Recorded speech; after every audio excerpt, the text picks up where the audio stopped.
Hi, I've already covered LEGO Dreamzzz twice before, but I thought I'd put them both together for convenience. Dreamzzz is the newest show made by the LEGO Group. It's about 4 teenagers as they are sent to a magic dream world in their sleep. They have to fight the Nightmare King to save the dream world. It's a pretty simple plot, but will it succeed like Ninjago and Monkey Kid? Or will it fail like Chima and Nexo Knights? Let's find out. Our first glimpse into the show is seeing the dream world with its frog taxis and bird books. We see a mummy looking head ass running away from these cute little purple guys. Aww. He's carrying a strange looking hourglass. He uses the hourglass to create a sword. Ooh. And he kills them. Ah! The mummy man uses the hourglass one more time to teleport into the real world. But before he vanishes, he is hit by an arrow from a mysterious figure. This arrow corrupts him and turns him into a nightmare creature. But he is killed by the street lamp. The hourglass is dropped and lets out a massive burst of energy. Main character time! We are introduced to brother and sister, Mateo and Izzy. Izzy reveals that another kid they know, Cooper, is ignoring Mateo. The hourglass is found by Mateo, who keeps it with him. At school, he has a run-in with the previously mentioned Cooper and Logan, who bullies him. Good luck finding yourself real teammates. You should call yourself the Nobodies. Hey, it's Vincent Tong. Back at home, Izzy watches a clip from a Ninjago episode. Hell yeah! It's this fight scene between Zane and Ultraviolet in that season 11 episode. You know, the one with Fuji Dove. I really like the dynamic the two siblings have. They bicker and insult each other like real siblings. When they fall asleep that night, they are again teleported to the dream world. One of Mateo's drawings actually comes to life in this world. His name is Z-Blob, and he's pretty much the Pikachu to Mateo's Ash. A bunch of doors appear all around them, each leading to a different part of the dream world, which we will be exploring throughout the show. Izzy just jumps right on in, but Mateo is more hesitant. They are then teleported to some magical woods, and Izzy Naruto runs. It was said earlier that she watches anime. The woods are then consumed by Nightmare. Oh no! A huge monster with a cage for a stomach confronts the siblings, but Mateo somehow makes a big pencil to fend it off.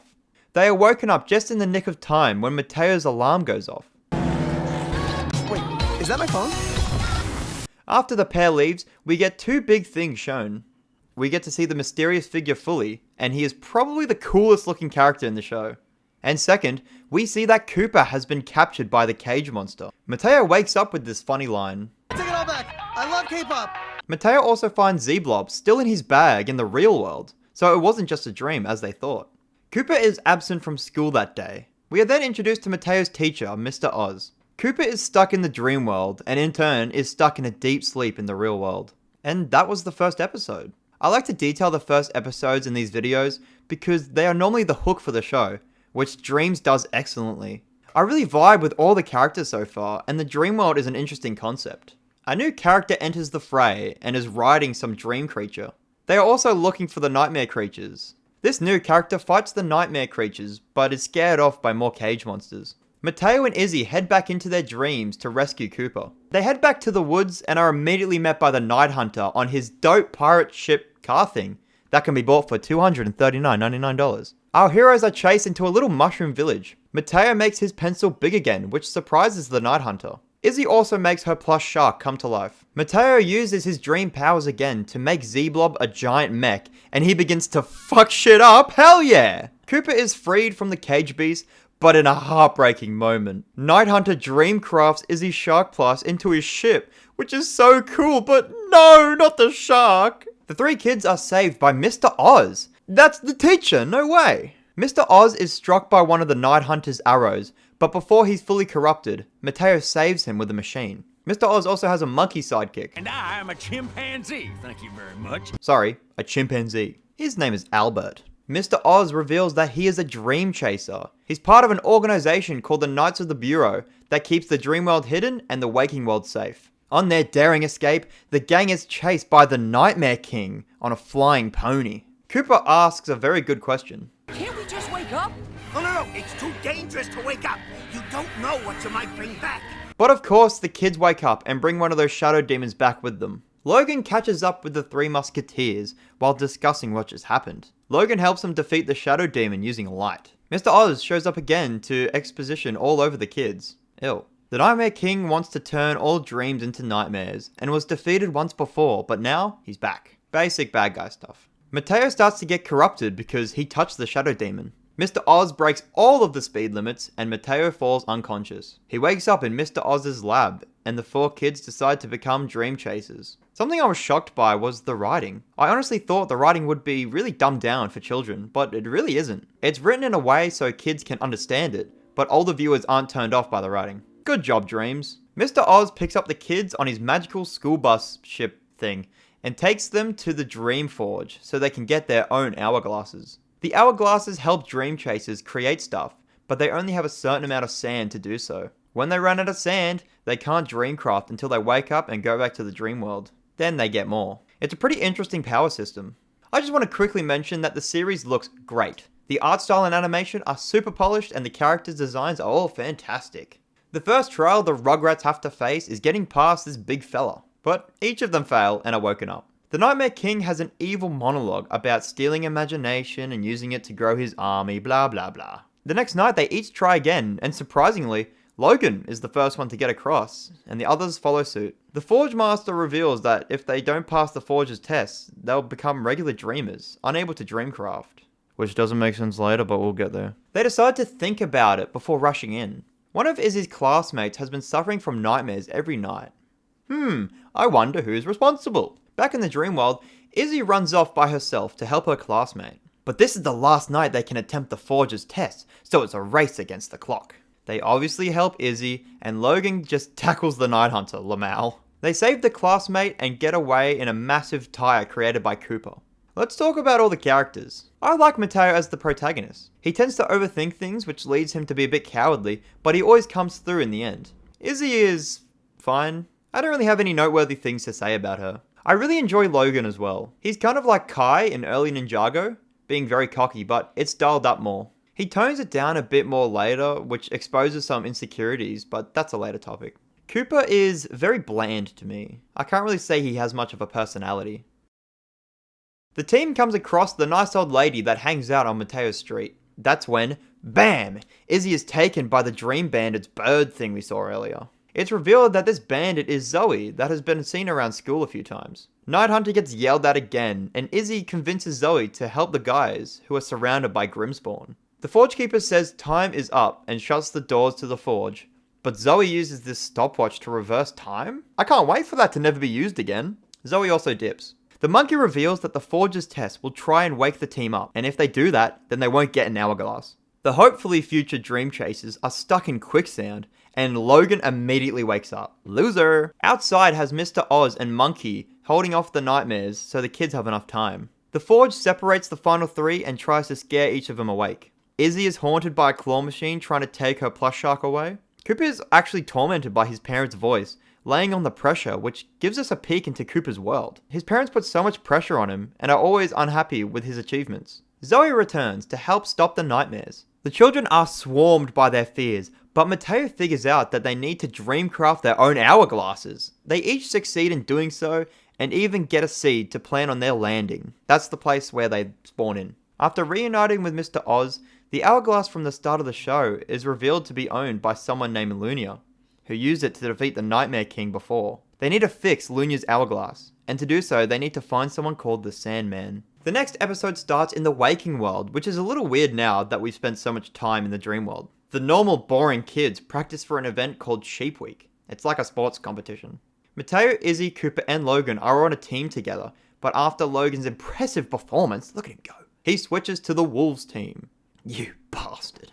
Izzy figures out that they can dreamcraft themselves a different look. Cooper has a bit of trouble doing it, and Logan turns himself blue, which shows that he can still dreamcraft even without an hourglass, even though he left the Forge, and it was said that they won't get an hourglass, but you know, shut up, it doesn't matter. They set out to find the Sandman at Pillow's Peak, which I think is a very fun location to have in a dream world. A race to the top begins as each dream chaser crafts something to aid them. Each character has their own theme with what they craft. Mateo mainly crafts things involving art and sci-fi, while Izzy crafts things that are more cutesy, like bringing her plushes to life. Cooper likes cars, so he makes cars. A very boring one, but he's still getting the hang of it. They all pass Logan in the race, and his insecurities start to show their face. Logan prides himself on being better than others. This allows him to make stupid choices. Like, right now, he's using Luna's hourglass while it's still broken. This sends another massive blast, alerting the Nightmare King to what they are doing. A weird looking Yeti scares them into a cave.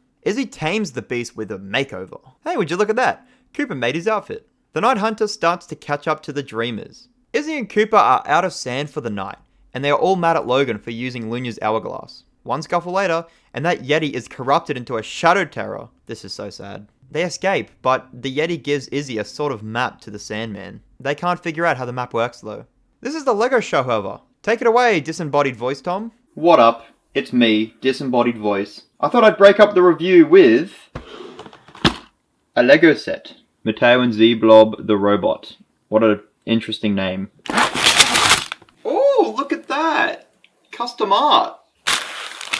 Alright, we got everything, let's build it. Our first minifig is someone named Jaden, who is a kid at the school they go to, who is also in the dream world sometimes.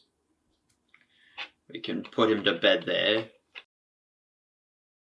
There's this little spider guy done, and now he can kidnap Jaden.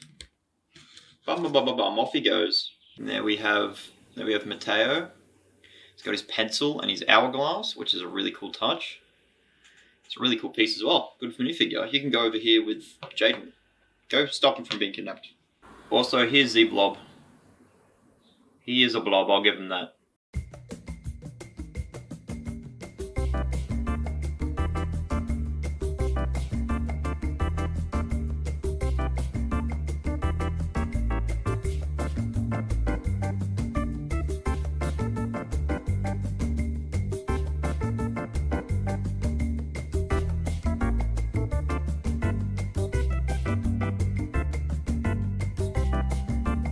This is the final product.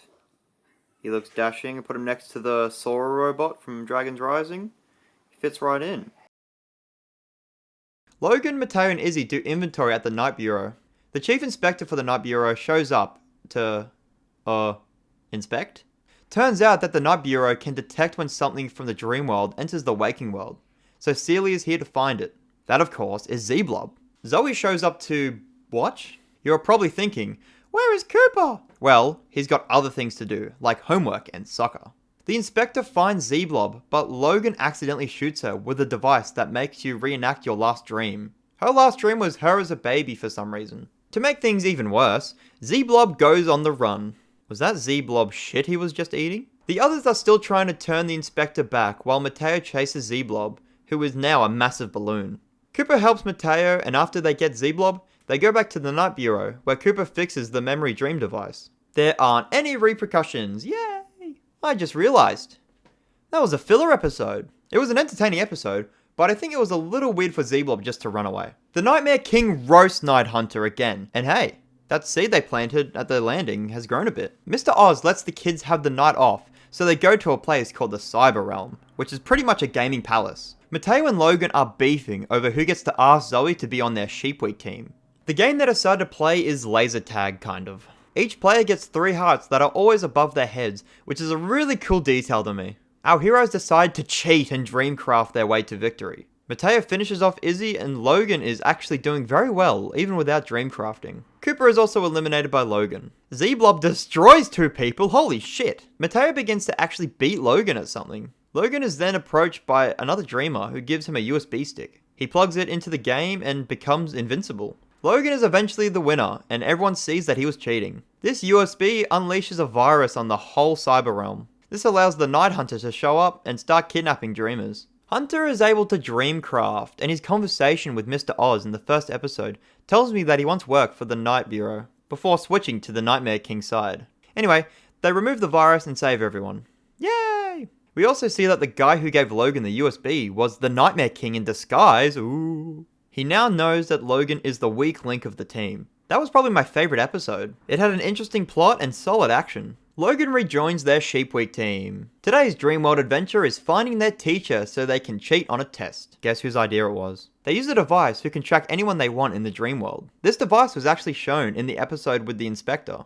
Nice continuity, Dreams. They each split up and have different goals to achieve. Izzy tries to solve why her classmates look super tired all the time. Logan and Cooper try to get the test answers, and Mateo tries to talk to Zoe. The Nightmare Kid appears in his alter ego and gets into Logan's head. He plants the seed of Logan giving him Luna's hourglass to fix. He leaves before anything can happen. One of their teachers begins to rampage, but they calm her down.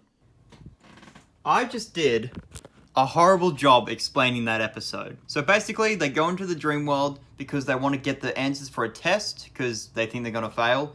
So in doing so, they end up angering their teacher's subconscious dream self or something. And she gets really mad because no one listens to her. But then they realize that they are listening, and then they're fine. And then they give them the answers, I assume. Sorry. The Nightmare King's words inspire Logan to break into Mr. Oz's lab and steal Luna's hourglass. He does it quite easily, actually. Like, good security. Logan is desperate to prove that he's not a screw-up. He unknowingly meets the Nightmare King at the Cyber Realm, but before he can hand the hourglass over, the Nightmare King reveals his identity and Logan is captured. With Logan gone, they don't have enough people for their Sheep Week team. Oh no! Logan is imprisoned and immediately escapes. Good security. A Nightmare Ghoul finds him, but they form a truce. The Nightmare King tries to trick Logan into joining his side, and he actually considers it. He's forced to fight his new friend, but what's this? In the middle of their fight, Logan turns into a little blue guy. He wins this little scuffle. Oh, by the way, while all this is happening, the other Dream Chasers are playing soccer for Sheep Week. They win as well. Our hero set off to find Logan using the Dreamer locator. Hunter tells Logan what the Nightmare King's goal is, and says this cold line. Oh, here's the sad truth, kid. Your friends aren't coming because they don't need you. He's locked up again, and escapes even faster than the last time. Good security. His little friend helps him as well. They steal the hourglass back, and Z-Blob punches a dog. The Dream Chasers are surrounded by Nightmare Spawn, and are all forced to surrender. It's all up to Mateo now. Oh, and Logan, who just bumped into him. They create a distraction and everyone gets away, and Logan and Cooper somehow combine Dreamcraft. Everyone wakes up except Logan and Mateo as they set off a bomb they had, which destroys all nightmare creatures in the area. Even Logan's little buddy. Sad. They both wake up, and the hunter sees Z-Blob go with them. This shocks him. In another shocking reveal, Logan's little buddy is alive and put an eye on the Dream Chasers, so the Nightmare King can spy on them. What? Hunter informs the king of what he saw, and this gives him an idea. And that's where the episodes end. If 10 more didn't just come out while writing the script, I'll be looking at those next week, so I'll see you then.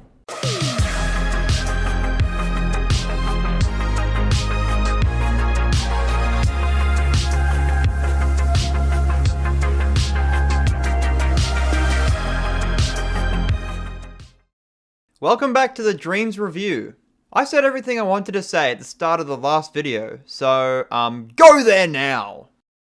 The Nightmare King is tormenting that kid Jaden, who I got in that Lego set. Kidnap Jaden. Bum bum bum bum bum, off he goes. Hey, I know that squeaky voice. It's Nelson. All the kids in school are suffering from a bad case of being spooked, so now they are trying to expose what's going on. A weird barrier has been placed around the kids' landing, so they can't go to the other dream realms. The Grimmspawn are doing work collecting dreamers. They send Zoe and Z-Blob into the dream world because her landing isn't blocked off. They come across Albert as well, which creates a fun trio of characters. The other 4 kids are unable to go to bed because their school made them take a dream therapy session because of all the students' nightmares. The school relayed this information to the parents, and now none of them are able to go to bed. Mateo and Izzy's dad wants them to have a family movie night, and they watch, oh my god, it's Ninjago! They eventually sneak away. I don't know why, it was Sons of Garmadon. Hunter corners the strange team while they're trying to unblock the door. In an unusual moment, Hunter unlocks the door for Zoe, but Albert is captured. Cooper sees that the lock was made by the Night Bureau. Ooh. Celia is shown approaching the coach to ask him about the club who's trying to expose the dream world. It's really fun having new episodes of the show. Mr. Oz is acting goofy. Albert stated in the previous episode that he is half of Oz's brain pretty much, representing his logical side or something like that. Oh my god, here's Celia, and she captures Z-Blob. They all get nifty bracelets that are tracking devices, and their branch of the Night Bureau is shut down. Zoe, Izzy, Logan, and Cooper set off to save Albert, while Mateo stays in the waking world to keep Celia from watching them. Their plan doesn't go well, and now Mateo is here. They hop aboard Hunter's ship and Izzy cosplays as a Grimmspawn. Hunter uses the eye on Logan's hat and spies that the kids are on board. For some reason, a tooth is on the ship. It's Izzy's. Celia and Oz catch up to the ship and he becomes whole again. Celia almost dies, but Z-Blob got her. Do you like jazz? Is that a reference? The ending to this episode was very thrilling, for a lack of a better word. Exciting action, good character moments, it's all here. Mateo draws comic books. Duh. And he's terrified of people reading it. He would hate it if it went missing. It's gone missing. Izzy is pretending to be a 50s detective. The main three Grimmspawn mess around with Logan's hat. Zoe tells the others that someone broke into her cave and left a big bone. Is that a penis joke?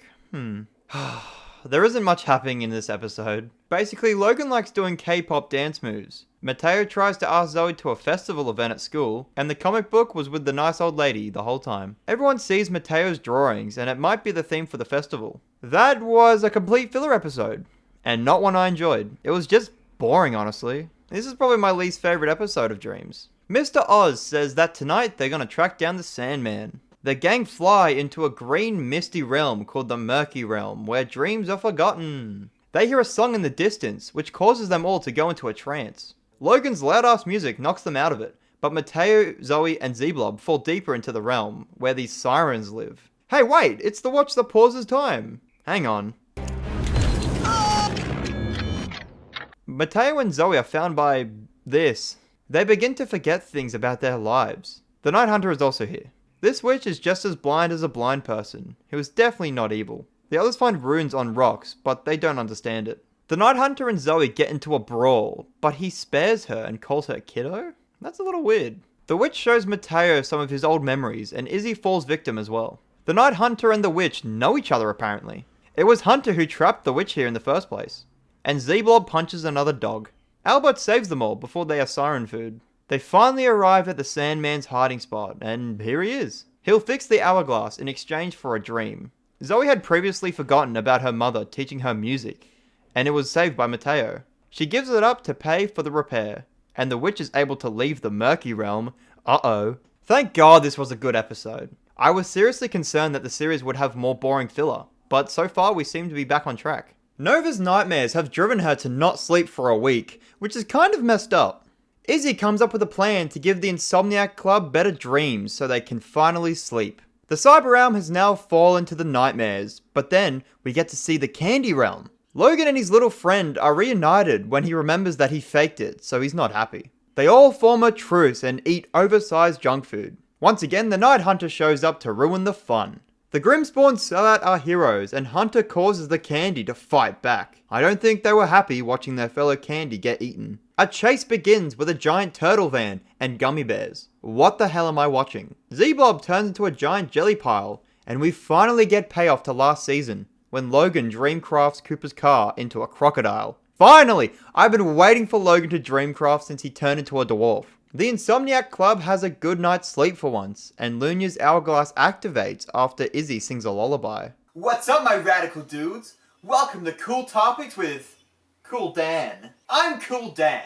Before we finish watching the series, I wanted to compare these four hombres to see who's the strongest. I will not be including Leloid's golden form and MK's monkey form, no matter how coolio they are. Also, for Mateo's sake, this battle's gonna be set in the dream world.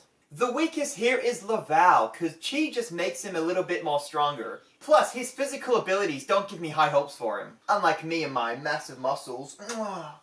The second weakest, I think, is Leloid.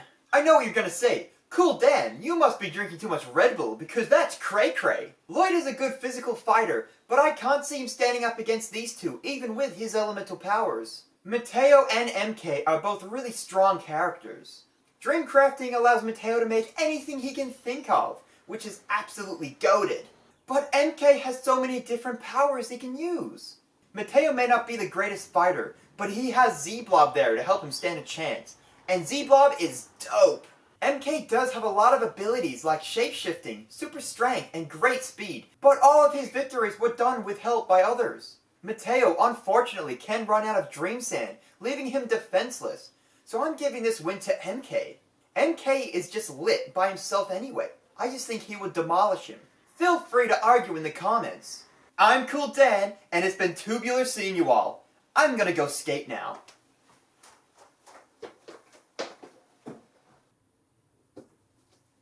Did you just see that guy? So Logan asked Zoe to the festival, but she said no. So I'm guessing there will be a love triangle between Zoe, Mateo, and Logan, which has never been a bad thing. They activate Luna's hourglass and chase a little blue thing to hopefully Luna herself. They do find Nocturnia Castle with frozen mushroom people. They are forced deeper into the castle after Mr. Oz is frozen. I do really like the scene with everyone getting thrown around by stairs, and I can't tell you why. The characters are split up around the castle, with Albert and Cooper being frozen by the Manticore, who is protecting the place. Lolo, go! Don't call me Lolo! Lolo. I love the Manticore as the villain for the episode. He's kind of intimidating and is ruthless. There's also really fun action with the gravity being all over the place. Logan and Mateo are frozen as well. I really thought that Mateo would be the dreamer to face the test of the Manticore, but I was pleasantly surprised.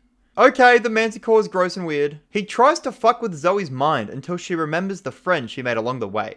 So I guess she passed the test and everyone is unfrozen. How about I call you Phil? Works for me. Phil is weird. That was a good episode. From what I've seen of the second batch of episodes, they aren't all as strong as the first 10 episodes, but some do manage to get up there. The next episode picks up right after the last one with...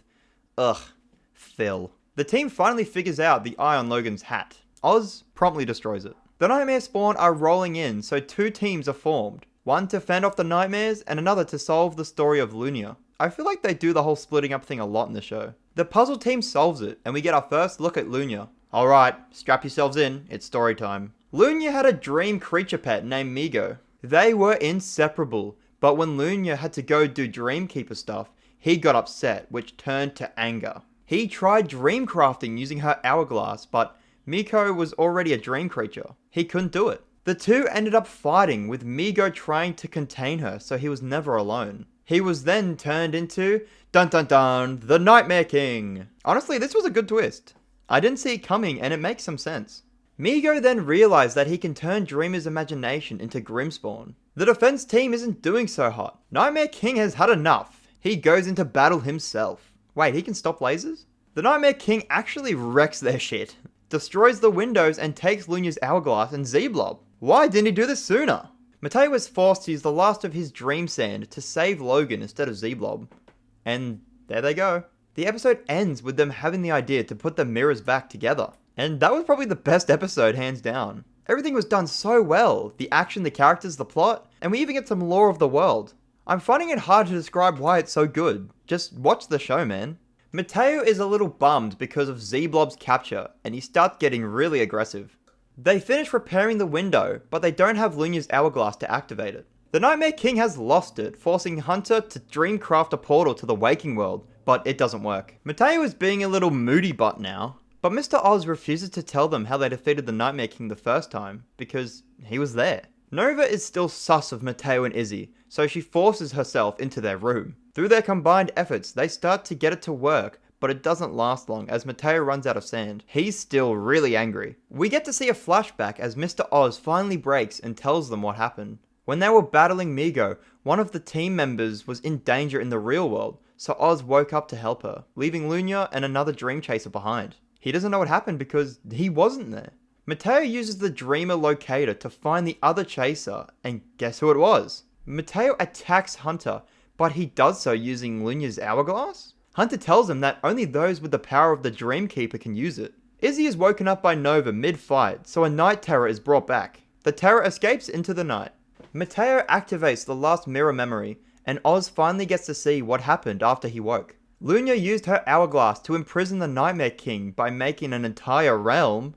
And Mateo has that kind of power? Oh my god. Hunter crafts a plan to take Mateo to use his Dreamkeeper powers to get into the waking world. The Dream Chasers also have a plan. Try and trap the Nightmare King like Luna did. Mateo is approached by someone at the festival, and it's the Night Hunter in the real world. I'm really enjoying everything happening in the waking world for once. It's a nice change of pace. Hunter threatens to kill them in the real world if Mateo doesn't go to the Nightmare King's lair. God damn. That's Dark Hunter. Mateo obviously goes there because that would freak anyone out. The Night Terror touches a kid from their school and he starts to get corrupted. While Izzy deals with the Night Terror in a maze, Mateo and Migo play tug of war with Z-Blob. If he helps the Nightmare King get into the waking world, the Night Terror will stop. But if he doesn't, then everyone might get corrupted. This is a really compelling way for the story to do. There isn't a good answer for Mateo to make. He's woken up with half of Z-Blob. The other half is with the Nightmare King, who is opening a rift to the waking world. On the bright side, the Night Terror was defeated by Oz. Things are picking up now, and I'm excited to see how it ends. The nightmares begin to go through, and they throw burritos at the Nightmare King. Izzy is in the dream world, stopping the shark ship from passing over, which she does. Zoe sings to distract the people and create a backing track for the action taking place. The Nightmare King is powerless when anyone isn't scared of him. Izzy's tooth was allowing Night Hunter to keep the shark plush in the dream world, so she takes it back and destroys the whole ship, getting the shark plush back.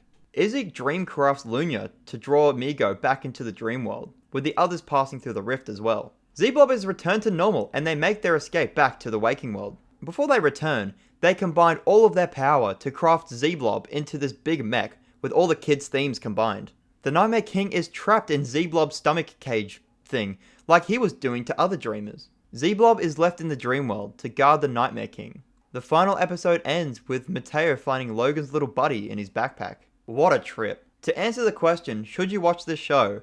100% yes. They went extremely hard with the characters and story. You can tell they had a solid idea because they were able to keep expanding it to make more and more ideas. It's super creative, and having it set in a world where you can make anything leaves the door open to so many more stories to be had. There aren't many character arcs besides Mateo going from angry to not angry, but it's still a kid's show. Go watch the show if you can because it's truly something special.